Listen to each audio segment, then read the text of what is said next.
A palavra do Senhor em Provérbios, capítulo 22, e versículo 29, ela diz assim: Viste um homem diligente na sua obra, perante reis será posto, não será posto perante os de baixa sorte.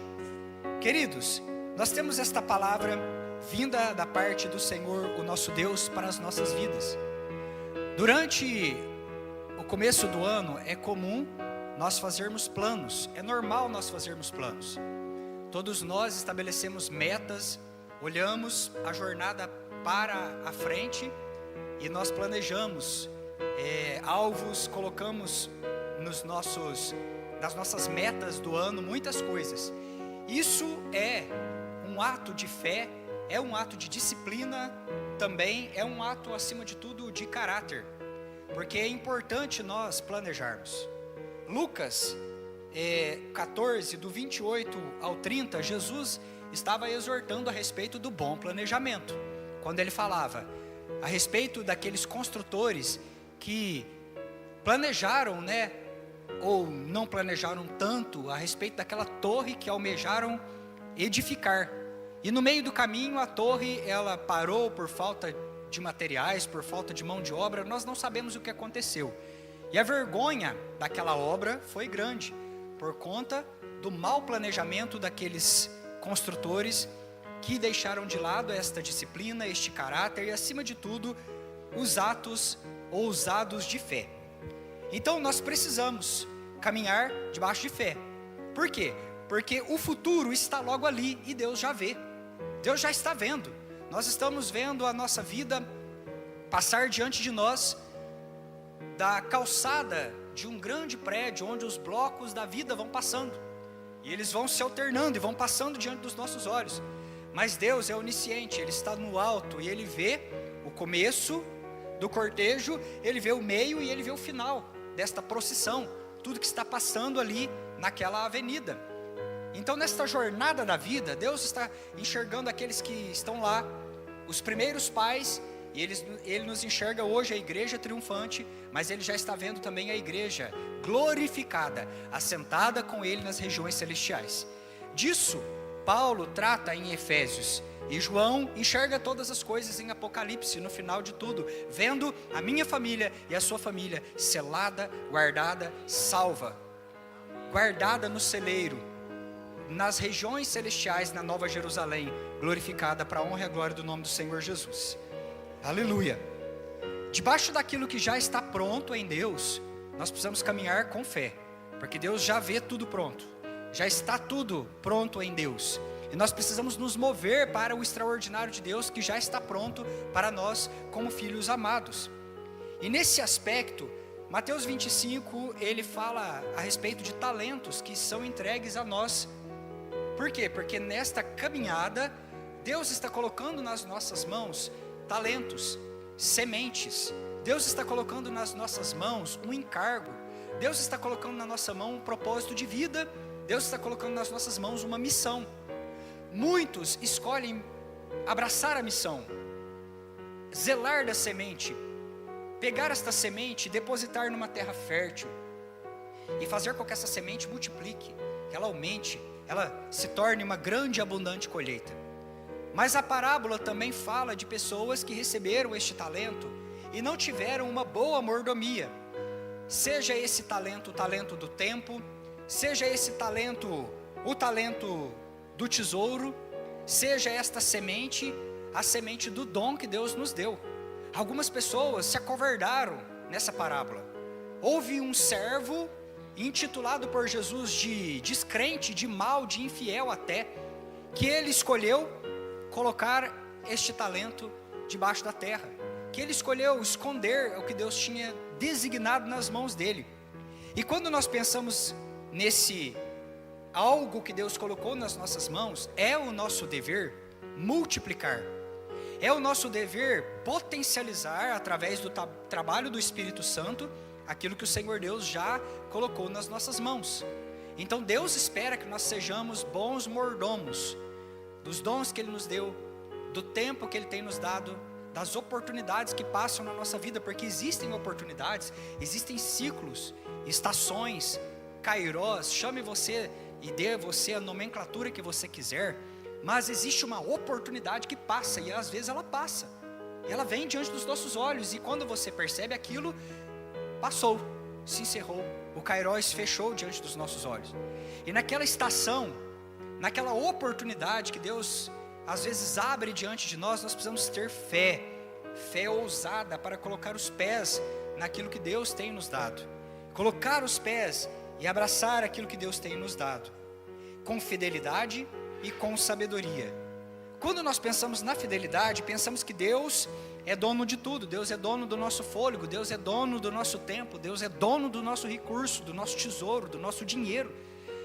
E nesse aspecto de fidelidade, nós reconhecemos que Ele é o primeiro em tudo, nós devolvemos a Ele as primícias de tudo, seja ela dom, seja ela talento, seja ela tesouro ou recurso, e ao fazer isso nós santificamos o todo que sobrou, o que ficou nas nossas mãos para gerenciar. Mas a sabedoria também, ela é outra coluna. Sobre essas duas colunas repousa a nossa vida, a fidelidade e a sabedoria. Fidelidade para sustentar e reconhecer que Deus é o doador de tudo, mas a sabedoria também para administrar o que Deus pôs nas nossas mãos. Porque não adianta nós reconhecermos somente que Deus é o dono de tudo e nós olharmos para Ele como o primeiro em todas as coisas, mas nós vivermos uma vida imprudente. Então a sabedoria nos leva a administrar com prudência e zelo o que ficou nas nossas mãos, a zelar do tempo que nós temos, a zelar do dom que Deus nos deu e a não enterrar esse dom, a zelar dos recursos que Deus colocou na nossa mão com sabedoria.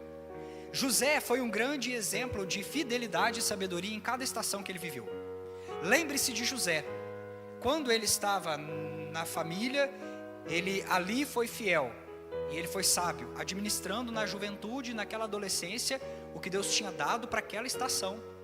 Mas quando José ele é levado para um outro tempo, um tempo de forja, um tempo de lapidação, ali também ele foi fiel. Lá também ele administrou bem o que Deus tinha designado para ele naquela parte da vida dele, até mesmo quando ele estava na época mais sombria da vida dele, que foi a época da masmorra, da cadeia, lá da profundidade daquela prisão escura. Irmãos, ali o favor de Deus encontrou José, ali o favor de Deus achou José dentro daquela cova, dentro daquela masmorra. Pense você que foi lá, que cruzou a maior oportunidade da vida daquele homem, porque foi lá que ele interpretou sonhos, e aqueles sonhos abriram caminho para que ele vivesse o extraordinário de Deus lá no trono, onde ele foi então colocado na posição dele. Então às vezes para nós, o momento da angústia, o momento da provação, o momento da dificuldade, o momento da cova, o momento das prisões escuras da nossa vida, ali é o grande trampolim da nossa vida para nos projetar para o alvo onde Deus está nos designando. Precisamos ter essa sabedoria, de olhar com fidelidade, de olhar com sabedoria, de ter o caráter de Cristo ao olhar as situações da nossa vida, para ir para o próximo nível, com integridade, com zelo e também com responsabilidade por tudo aquilo que Deus tem colocado nas nossas mãos. Assim, a bondade e a misericórdia do Senhor, conforme a palavra de Deus e conforme a palavra empenhada de um Deus que não volta atrás, ela acompanha, ela segue, ela corre atrás e ela te alcança, mesmo que você esteja em lugares mais escuros da tua vida, passando ciclos de adversidade, de problemas. Ali a misericórdia do Senhor, ela te alcança. Nesse aspecto, quando pensamos em questão financeira, em questão de recursos que Deus coloca nas nossas mãos, a grande chave para viver uma vida próspera está em sermos bons administradores, bons mordomos daquilo que Deus pôs na nossa mão, daquilo que Deus colocou nas nossas mãos, administrando cada fase da vida, cada recurso, como sendo o recurso do próprio Deus. Olhar para tudo que Deus pôs nas suas mãos, o seu corpo, a sua saúde. Por isso nós não podemos viver uma vida desregrada. Esse templo é o templo do Espírito Santo. Cuidar bem desse templo, zelar bem desse templo.